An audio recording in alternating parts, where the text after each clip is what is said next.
So let's talk about The Lost Boys, which is a movie that I just watched for the first time a couple days ago. And a lot of people, before I saw this, I just saw online that a lot of people love this movie and think it's really fun and really entertaining and really artsy looking and good. Like in terms of just how it looks, it's a very beautiful movie, but it's also fun and funny. And watching it, I definitely agree. I thought that this was awesome. Joel Schumacher directed this movie, and Joel Schumacher is one of those directors where, like McG, he reminds me, because I just reviewed The Babysitter and watched that recently, and that reminded me of this in terms of, it's kind of more of a style over substance director, like both of these directors. They seem to have a couple movies where they do have a little bit of substance, but not like really strong in like substance or character development.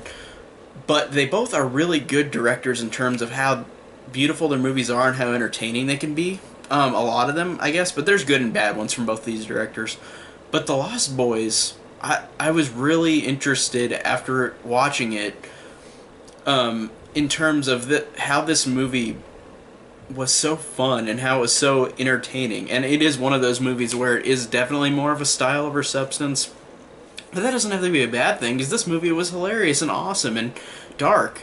And I like how this movie blends two genres, horror and comedy, together, but it really worked well in this movie. I thought that the humor, when it's humorous, is really funny, and whenever it's scary, it's scary. Like, it doesn't completely change the tone, even whenever the two Frog brothers come in to fight the vampires, it kind of stays, like, it mixes those tones very well. Like, it doesn't get super jokey whenever it's serious, but it kind of does a tiny bit, but not to a point where it ruins it.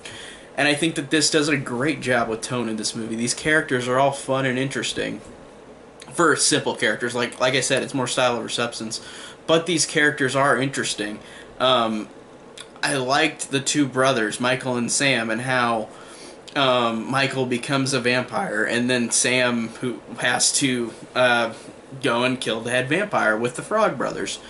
And I think that it's really fun on that note. It's just a fun way of having this brotherly bond between the two brothers, and how one of them is a vampire now, so the other one's got to save him. And I think that I guess it doesn't have to be very complex. It's just that, like, that's simple, and it works really well with them. Just their relationship is great. They're fun together, and I like how it's Corey Haim and Jason Patric. And Jason Patric, I'm surprised he was in this movie, because watching it, I didn't realize he was in the movie until his name popped up in the credits. And I didn't realize, too, for a while, because he had long hair, too. He's the main character who gets turned into a vampire. But I did not expect the guy from Speed 2, Cruise Control, to be in this movie. And and it took me a while, because, like I said, he had long hair, so I didn't realize it was him, and he looked really different than usual.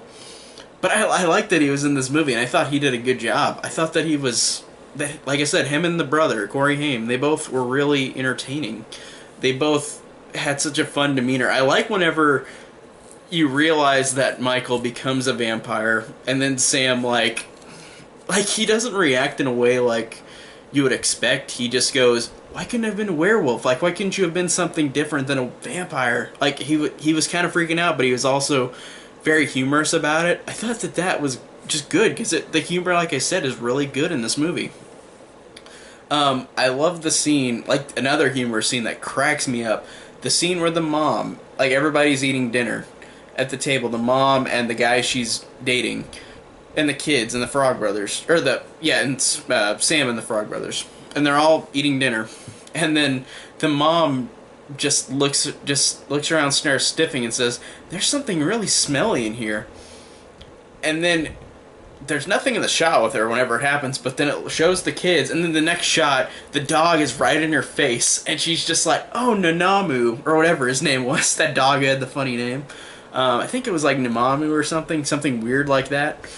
But it cracked me up, because it was funny humor, because the dog wasn't there in the first shot whenever she said, "Oh, something smells," and then you turn to the other characters, then to her, and then the dog's right there.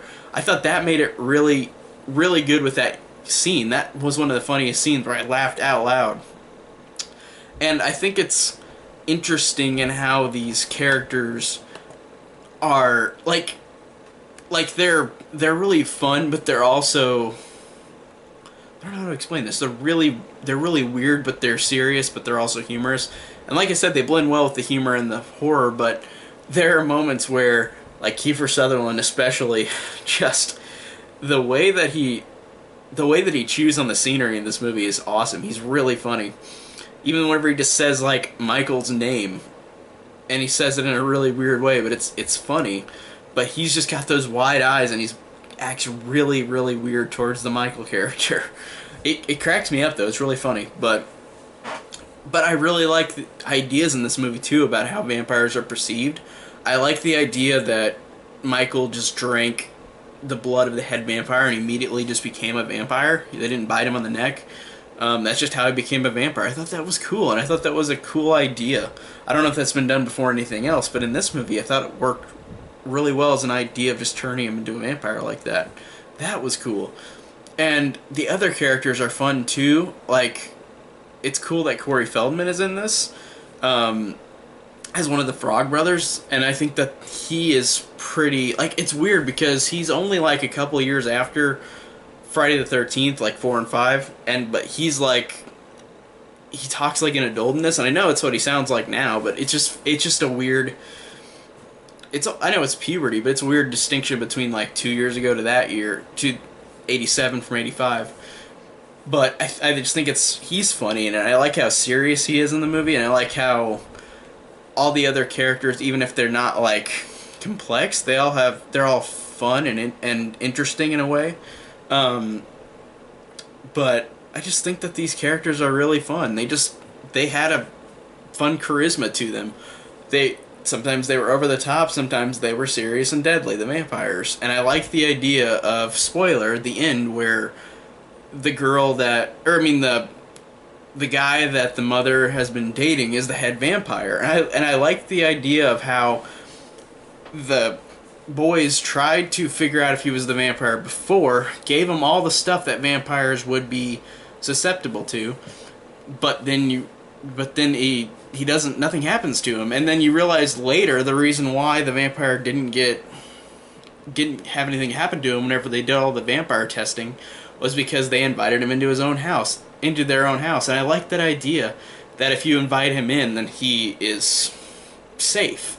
That was really cool too, and it was a good way to show that twist, because it wasn't just like, oh, I'm the head vampire. It was like they had to question it, like, how would you be able to have none of this happen to you if you're a vampire? And I love the explanation. I think that's really cool, and I just think that overall the movie's just really fun. All these characters are so likable and fun, or silly, or serious. And I think that they all just have a great, like, how they act towards each other. They've all got good chemistry. They all just are really fun and entertaining. And the movie is just so fun and entertaining. I think that's really all I could say, is that it is a fun, really great, entertaining movie. And I think it's one of Joel Schumacher's best. And I haven't seen all of his movies.